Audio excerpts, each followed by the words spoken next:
Assalamualaikum warahmatullahi wabarakatuh. Alhamdulillahirrabbilalamin. Wassalatu wassalamu ala rasulillah wa ahlihi wa sahbihi wa mawalah. Rabbi shrahli sadri wa yassirli amri wahlul 'uqdatam min lisani yafqahu qawli, amma ba'd. Sahabat-sahabat muslim yang dirahmati oleh Allah Subhanahu wa taala di mana saja berada, semoga semuanya senantiasa dalam keadaan baik, aman, sehat, walafiat,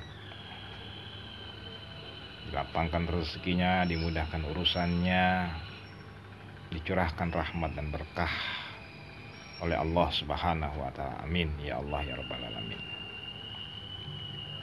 Sahabat-sahabat yang dirahmati oleh Allah Subhanahu wa taala, tengah malam yang sunyi dan tenang, kembali terdorong untuk kita merenung, berbagi. Mudah-mudahan dalam suasana seperti ini kita mendapatkan banyak hikmah yang baik buat saya dan juga buat sahabat-sahabat sekalian.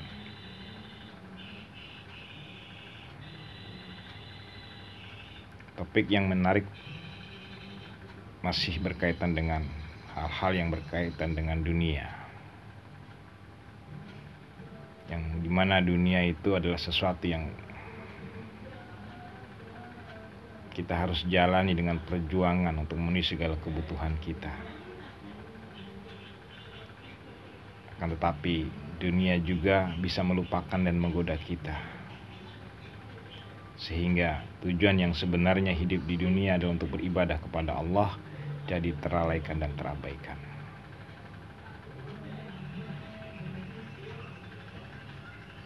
Terlebih-lebih dalam urusan harta, kekuasaan, dan wanita.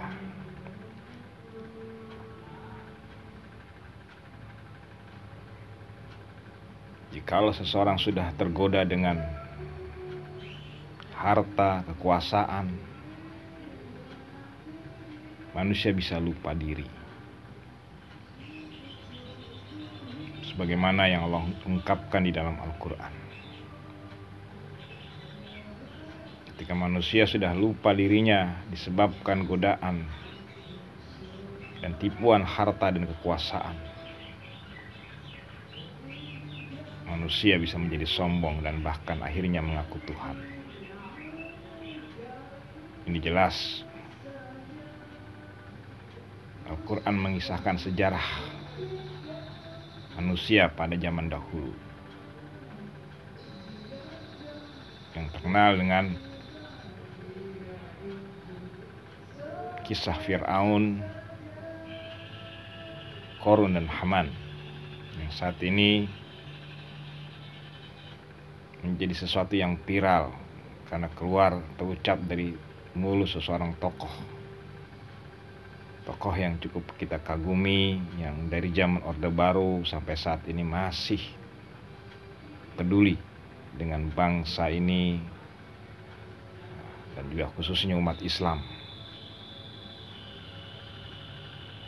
yang dikenal dengan panggilan akrabnya Cak Nun.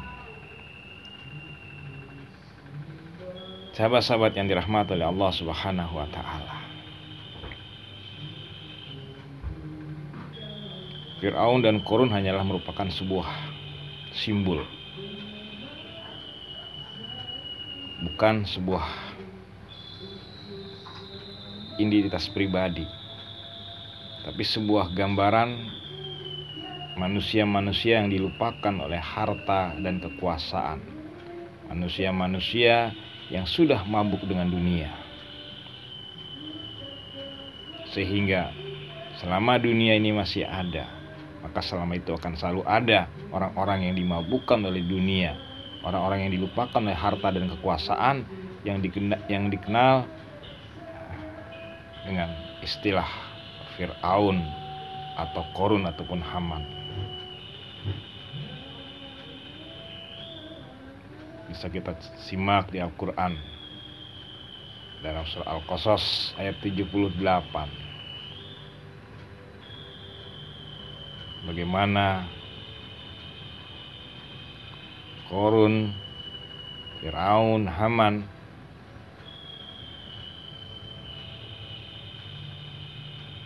mengungkapkan dirinya sebagai manusia yang seolah-olah sebagai Tuhan. Korun mengaku dirinya bisa kaya raya karena kemampuan dirinya, bukan karena Tuhan. Dan terlebih parah lagi, Fir'aun yang menguasai seluruh Mesir pada saat itu. Bahkan pun dia lupa diri hingga akhirnya menyatakan sebagai sang Tuhan. Walau konsep, persepsi, definisi pengertian Tuhan pada zaman itu tentu berbeda di zaman yang sekarang ini. Namun di sana sudah adanya indikasi sebagai sang paling hebat yang disimbolkan dengan sang Tuhan. Yang kesimpulannya mereka lupa diri. Sahabat-sahabat yang dirahmati Allah Subhanahu wa taala. Jadi harta dan kekuasaan sangat besar memungkinkan seseorang lupa diri hingga akhirnya seseorang merasa dirinya sebagai Tuhan atau tidak ada Tuhan selain dirinya. Nauzubillah, summa nauzubillah. Jadi realita manusia yang melampaui batas seolah-olah sebagai sang Tuhan, baik dalam simbol dan fungsi, itu jelas akan selalu ada dan terbuka. Maka oleh karena itu sudah seharusnya lah kita selalu mengintrospeksi diri, mengoreksi diri, dan mau juga untuk dikoreksi oleh orang lain, walaupun itu sangat menyakitkan, sangat tidak mengenakan, mungkin juga merendahkan. Akan tapi belum tentu sesuatu itu yang buruk itu buruk buat kita, bisa jadi baik buat kita sebagaimana yang Allah ungkapkan di dalam Al-Quran. Tinggal tergantung bagaimana kita mensikapinya. Sahabat-sahabat yang dirahmati oleh Allah Subhanahu wa taala. Seringkali Musa alaihissalam mengingatkan kepada Fir'aun akan keadaan dirinya yang sudah lupa melampaui batas disebabkan karena kekuasaannya. Dan seringkali pula dia selalu menolak hal itu. Sahabat-sahabat yang dirahmati oleh Allah, hingga puncaknya dia mengatakan Ana rabbukumul a'la. Akulah Rob kamu yang paling tinggi. Dalam konteks bahasa di dalam ayat tersebut dalam An-Naziat ayat 24, bahwasanya Fir'aun mengakui sebagai sang Tuhan, a'la yang tertinggi. Artinya sang Fir'aun tetap mengakui ada Tuhan-Tuhan yang lain. Tetapi di antara semua simbol-simbol ketuhanan, dialah yang paling tertinggi, yang mengatur semua Tuhan-Tuhan tersebut. Artinya, dalam konsep pemahaman Fir'aun pada saat itu, dia tidak menolak adanya Tuhan. Tuhan ada dan diakui. Tetapi dari semua konsep ketuhanan, dialah yang paling benar, yang paling tertinggi tentang konsep pemahaman ketuhanannya, yang dia menisbatkan Tuhan itu kepada dirinya. Nauzubillah, summa nauzubillah. Sahabat-sahabat yang dirahmati Allah Subhanahu wa taala. Oleh karena itu seharusnya lah kita selalu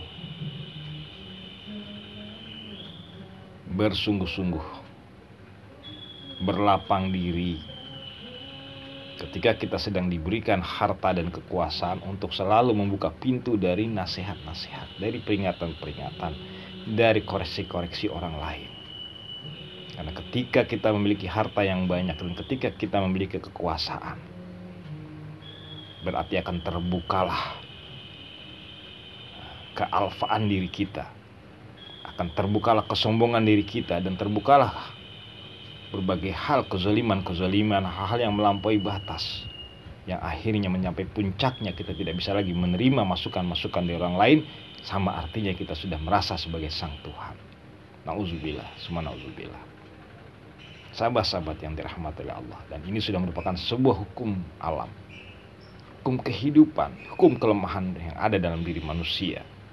Ketika seseorang sudah diberikan harta dan kekuasaan, dan dia menjauh dari orang-orang yang selalu mengingatkannya, menegurnya, berarti tanda-tanda kesombongan dan kezaliman akan terjadi pada sang manusia yang memiliki harta dan kekuasaan. Maka oleh karena itu,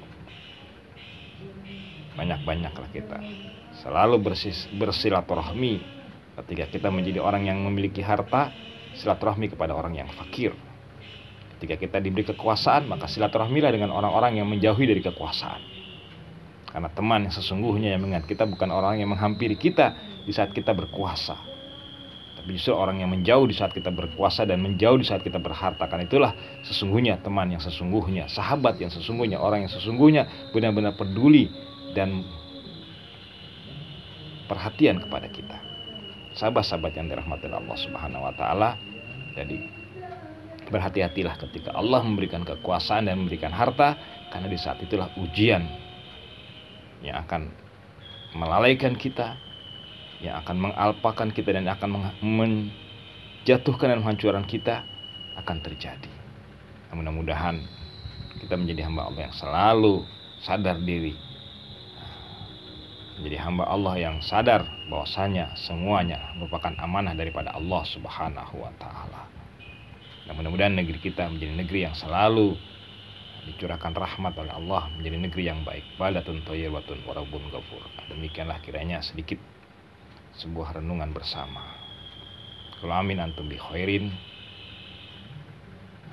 Wa akhirul kalam walhamdulillahirabbil alamin. Terima kasih.